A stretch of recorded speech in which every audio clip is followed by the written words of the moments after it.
Hello everyone. पिछले कुछ समय से बहुत कुछ चल रहा है अमेरिका भारत के बीच में। तो अमेरिका भारत पर इतना दबाव दे रहा है, लगातार आप देख रहे होंगे बहुत सारी न्यूज़ छपती रहती हैं। जैसे कि अभी हाल फिलहाल एक न्यूज़ ऐसी चल रही है कि जो नाटो के चीफ थे उन्होंने मोदी जी और पुतिन की बात हुई है, ये ऐसा उन्होंने कमेंट किया हुआ था। लेकिन क्या ये सही है या नहीं है, इसके बारे में तो अभी डिटेल में जान लेंगे। कुछ हम लोग अंतर्राष्ट्रीय राजनीति के बारे में भी समझेंगे अभी कि अभी प्रेजेंट में चल क्या रहा है। अभी जो अमेरिका है बार-बार इतना दबाव दे रहा है कि जैसे लग रहा है कि हम उनके गुलाम हों, या जो एक उपनिवेशवाद था वो हों, हम उपनिवेश हों, साम्राज्यवाद की एक नई कहानी गढ़ने की कोशिश कर रहा है वो। तो सबसे पहली बात कि हम एक संप्रभु राष्ट्र के तौर पे काम कर रहे हैं, हमारी स्वतंत्र विदेश नीति है, हम आज़ाद हैं। ये दिमाग में बिठा लेना चाहिए अमेरिका को, या किसी और कंट्री को भी यही चीज़ दिमाग में रख लेनी चाहिए अच्छे से। अब यहाँ पर देख लेते हैं कि जो नाटो का चीफ है मार्क रूटे, तो उसने क्या बोल दिया है ऐसा, तो उसने बोला कि जो अमेरिकी टैरिफ शुल्क है, तो जब उसने लगाया है अमेरिका ने, उसके दबाव में भारत ने रूस को फ़ोन करके पूछा कि आपकी आगे की रणनीति क्या होगी? और यानी कि मोदी ने पुतिन से बात की हुई थी कि आप अपनी रणनीति बताओ और हमें समझाओ कि यूक्रेन के संबंध में आपकी रणनीति क्या है। बल्कि जो मार्क रूटे का है यह दबाव कुल मिला के, यह जो स्पीच है या कहें जो कमेंट है, एक कुल मिला के एक सही कमेंट नहीं है, बेसलेस था, जो कि भारत ने इसका जवाब के तौर पे दिया हुआ था। यहाँ तक हम कुछ देखते हैं कि आज हमारी प्रेज़ेंट में गलती ऐसी है क्या? तो सिंपल सी है गलती। अगर देखा जाए, एक कहावत होती है कि अगर किसी को उँगली पकड़ने को दो तो लोग हाथ काट लेते हैं। तो देखो, भारत ने यही गलती हुई थी कि भारत ने शुरुआत में, जैसे अमेरिका है उसके लिए बहुत कुछ करने लगे। उनके चुनाव के लिए, डोनाल्ड ट्रम्प के लिए मोदी जी ने चलाया, नमस्ते ट्रम्प चलाया और भी बहुत कुछ ऐसे काम किए। अब ऐसा लग रहा था जैसे भारत का चुनाव हो रहा हो, भारत का चुनाव नहीं, ये भारत का चुनाव नहीं था। यहाँ पर भारत का एकदम से झुकाव अमेरिका की साइड दिखाने लगा था। ऐसे में क्या हुआ कि जो रूस हो गया, फ्रांस हो गया, चीन भी हो गया। चीन हो सकता है हमारे लिए सही हो या नहीं हो, लेकिन यहाँ पर एक कथन है, हंस-जे मार्गेंथो का भी है और कौटिल्य का भी सेम कथन ही रहा है कि अंतर्राष्ट्रीय स्तर पर या विदेश नीति में ना कोई मित्र होता है, ना कोई शत्रु होता है। यह सिर्फ़ और सिर्फ़ शक्ति संतुलन पर आधारित होती है। ये हंस-जे मार्गेंथो का है, जो अंतर्राष्ट्रीय राजनीति है, सिर्फ़ और सिर्फ़ केंद्रित होती है किस पे? शक्ति के आधार पर केंद्रित होती है। जहाँ शक्ति है, वहीं सब कुछ है। तो यहाँ पर याद रखना चाहिए, अगर आप भारत को एज़ अ शक्तिशाली राष्ट्र बनना है, किसी भी तौर पे, तो कुल मिला के शक्ति अपने हाथ में रखनी पड़ेगी तभी। अगर आप अमेरिका की तरफ झुकाव रखेंगे, रूस की तरफ झुकाव रखेंगे, चाइना की तरफ झुकाव रखेंगे, तो नहीं, ऐसा नहीं चलेगा। आपको खुद का अपनी तरफ झुकाव रखना होगा। झुकाव जो है वो अपने तरफ मोड़ना होगा उस चीज़ को। तो अमेरिका ने जो है भारत पर जो सबसे ज़्यादा उम्मीद थी, शुरुआत में लग रहा था कि जब अमेरिका सब पर टैरिफ लगा रहा था, चीन पे टैरिफ लगा रहा था, तो यूरोपियन कंट्रीज़ पे टैरिफ लगा रहा था, कनाडा पे टैरिफ लगाया, ऑस्ट्रेलिया पे टैरिफ लगाया और भी ऐसी कंट्रीज़ पे टैरिफ लगा रहा था लगातार। तो ऐसे में लग रहा था कि भारत जो है, ट्रेड वार्ता चल रही थी लगातार, तो टैरिफ नहीं लगाएगा। लेकिन अमेरिका ने भारत के ऊपर भी 25% टैरिफ लगाया, रेसिप्रोकल टैरिफ लगाया। लेकिन बाद में ऐसा हुआ कि अब फिर से वार्ता होने लगी कि लगा कि 25% के बाद अब नहीं बढ़ाएगा। लेकिन उसने एज़ अ पेनल्टी के तौर पर 25% और टैरिफ लगा दिया। तो इससे क्या हो गया कि भारत के ऊपर दबाव बढ़ने लगा सडनली, और वो कोशिश कर रहा था कि भारत के ऊपर दबाव बढ़ाया जाए। और अमेरिका लगातार इस कोशिश में अभी भी लगा हुआ है। वो हर तरीके से इस कोशिश में लगा हुआ है कि भारत पर ये दबाव बढ़ता रहे। बट अभी तक टोटल 50% टैरिफ लगा चुका है और उसके बाद बातचीत नहीं हुई है। यहाँ पर सबसे मज़े की बात यहाँ पर ये है कि जब चीन है, तो चीन देखो हमारा पड़ोसी राष्ट्र भी हो, साथ में हमारा काउंटर पार्टनर भी हो, हमारा बहुत कुछ है वो। दुश्मन भी है, मित्र भी है, शत्रु भी, सब कुछ है वो। लेकिन यहाँ पे क्या है कि जब अमेरिका लगातार सब लोगों पर टैरिफ लगा रहा था, तो चीन ने एज़ अ अप्रत्यक्ष रूप से भारत के लिए बोला हुआ था कि हम सबको डिफेंड करने के लिए एक एकत्रित होना पड़ेगा। डायरेक्टली नहीं बोला हुआ था, मैं प्रेस कॉन्फ्रेंस में बोला था, प्रेस कॉन्फ्रेंस उनकी यहाँ होती नहीं है, तो मीडिया में सीधा बोला हुआ था। तो एक लेकिन भारत के एक मंत्री थे, उन्होंने बोला कि जो एक प्रेस कॉन्फ्रेंस की, उसमें बोला कि हम चीन पर भरोसा नहीं कर सकते। अब यहाँ पर एक गलती है। यहाँ पर देखो, हंस-जे मार्गेंथो की थ्योरी है, पावर ऑफ बैलेंस थ्योरी, जिसको बोलते हैं शक्ति का संतुलन भी बोल सकते हैं। जहाँ पर ये सिंपल सी है कि हमें अंतर्राष्ट्रीय स्तर पर उसको जो है स्थिरता लाने का प्रयास करना चाहिए, स्टेबिलिटी लाना चाहिए, इंटरनेशनल स्टेबिलिटी।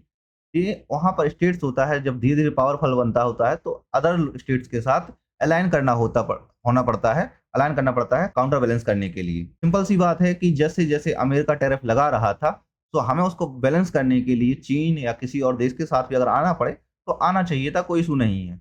लेकिन यहाँ पर इस चीज़ को ध्यान रखना था, ये तो जो भी साथ में आए, उसमें हमारा जो है मेन टर्म्स होनी चाहिए। ऐसा नहीं है कि चीन की टर्म्स पे हमें आना था उसमें, साथ में चीन की टर्म्स में नहीं आना था। भारत की टर्म्स होनी चाहिए थी, भारत को साथ में आना चाहिए था, तब वो बेटर होता। अब जैसे चीन ने अप्रत्यक्ष रूप से बोला हुआ था, तो चीन के साथ में डायरेक्टली नहीं जाना था। बाद में तो हम गए ही गए ना, चीज़ को लड़ने के लिए, उस चीज़ से सुलझने के लिए।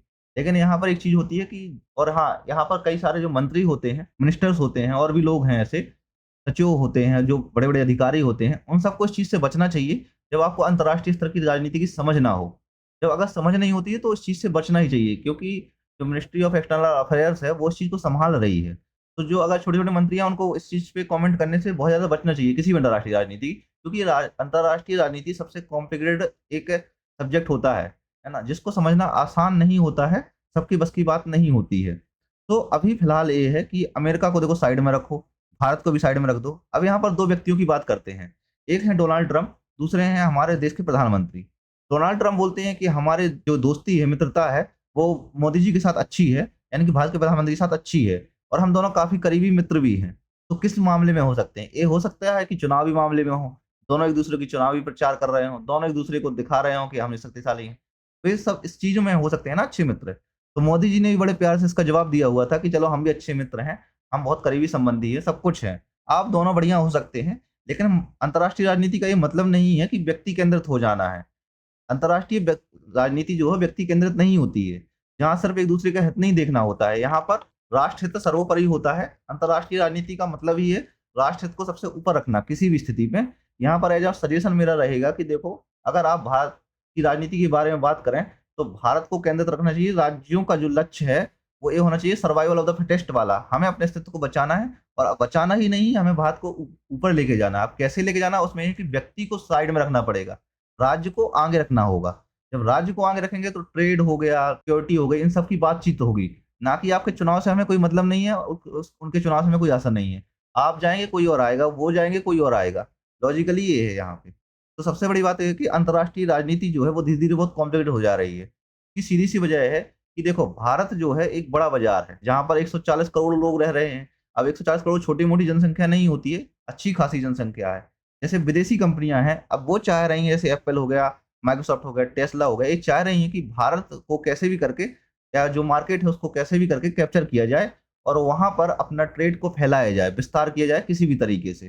तो वहाँ पर वो कंपनी अपने बाज़ार को स्थापित कर रही हैं, मार्केट को कैप्चर कर रही हैं, सस्ते प्रोडक्ट लेकर आ रही हैं, उसपे कम से कम बेहतर करने की कोशिश वो कर रही हैं, जो विदेशी कंपनियाँ हैं। वहीं जो इंटरनेशनल पॉलिटिक्स कहती है कि जो भारत की स्थिति है, अभी फ़िलहाल मजबूत लग रही है।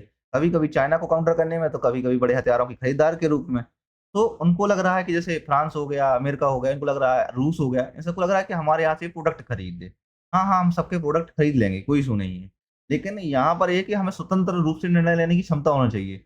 जैसे कि हमने जब एस-400 खरीदना था, तो हमने अमेरिका के बीच में और रसिया के बीच में और अदर वर्ल्ड में जो भी चीज़ें उपलब्ध थी, तो उसको हमने बैलेंस किया हुआ था। उसमें देखा पहले हमने कि कौन-सा बेटर हो सकता है। देखो, हम आपको एक एग्ज़ाम्पल बताते हैं। जैसे हम जब मार्केट में प्रोडक्ट खरीदने जाते हैं कोई भी, तो प्रोडक्ट खरीदने का मतलब ये नहीं है कि हमें एक ही जगह से पूरा प्रोडक्ट खरीद लेना है। पहले हमें सारे प्रोडक्ट का कंपैरिज़न करना है और देखना है कि इसमें सबसे बेहतर कौन-सा है। क्या होता है कि जब शीत युद्ध का दौर चल रहा था, तो अमेरिका ने बहुत अच्छे-अच्छे हथियार बना लिए, बहुत बड़े-बड़े हथियार बनाए। लेकिन वहाँ पे प्रॉब्लम पता है क्या हुई? सिर्फ़ वो बहुत अच्छे हथियार बना रहा था। लेकिन जब रसिया को काउंटर करना था, तो रसिया ने क्या किया? उन प्रोडक्ट से डिफेंड करने के लिए सबसे बेहतर प्रोडक्ट बनाए। मतलब जो वो हथियार बनाए थे उन्होंने, जैसे मिसाइल्स बनाई थी, तो उनको कैसे अपने आप को डिफेंड कर सकते हैं। उन मिसाइल्स को डिफेंड करने के लिए जैसे वो एस-400 का निर्माण किया और भी ऐसी मिसाइल्स का निर्माण किया।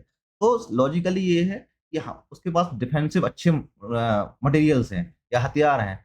तो इसके माध्यम से हम अपनी डिफेंसिव सिक्योरिटी बहुत बेटर कर सकते हैं। अपने जो बॉर्डर सिक्योर है उसको किस तरीके से, सबसे बेटर तरीके से, हमारा तरीका 2 ही होना चाहिए। एक, हम काउंटर अच्छे तरीके से कर पाएँ। सबसे पहले हम दूसरे देश में अगर मान लीजिए अब पाकिस्तान और भारत का युद्ध हो गया, तो भारत का ये होना चाहिए कि भारत को हम सही अच्छे से, मतलब भारत द्वारा पाकिस्तान में ठीक तरीके से आक्रमण किया जा रहा है। वहीं ये भी होना चाहिए कि जो पाकिस्तान ने मान लीजिए कोई मिसाइल चलाई है, तो भारत उसको अच्छे तरीके से डिफेंड कर पा रहा है। मेन दोनों ही चीज़ों में होना चाहिए। यही सबसे बेहतर तरीका होता है किसी भी अंतर्राष्ट्रीय राजनीति में स्थिरता लाने का और सर्वाइवल ऑफ द फिटेस्ट वाली जो कहानी है, उसको रखने का। यहाँ पर अभी आप इस चीज़ को समझ सकते हैं। इसके अलावा हंस जे मार्गेंथाउ हैं, तो इनके बारे में एक और चीज़ कही जाती है कि जो कोर ऑब्जेक्टिव होना चाहिए किसी भी स्टेट्स के, वो पावर होना चाहिए और नेशनल इंटरेस्ट होना चाहिए। इसी को ध्यान में रखकर ही हमारे निर्णय लिए जाना चाहिए भारत के। एक तो सबसे पहले शक्ति को आधार पर, दूसरा राष्ट्रीय हित के आधार पर। इसमें किसी भी भारत के प्रधानमंत्री का हो, चाहे वो अमेरिका के राष्ट्रपति का हो, हित नहीं होना चाहिए, बल्कि भारत का हित सर्वोपरि होना चाहिए। यही हंस जे मार्गेंथाउ का निर्णय रहा। तो अब यहाँ पर हम अपनी इस वीडियो को समाप्त करते हैं और अभी तक आपने चैनल को सब्सक्राइब नहीं किया, तो चैनल को सब्सक्राइब कर लीजिए प्राइम अफेयर्स को। और अगर आपने पिछली वीडियो को नहीं देखा है तो पिछली वीडियो को जरूर देख लीजिए, वो चैनल पे मिल जाएगी, और सब्सक्राइब जरूर करें हमारे चैनल को। धन्यवाद।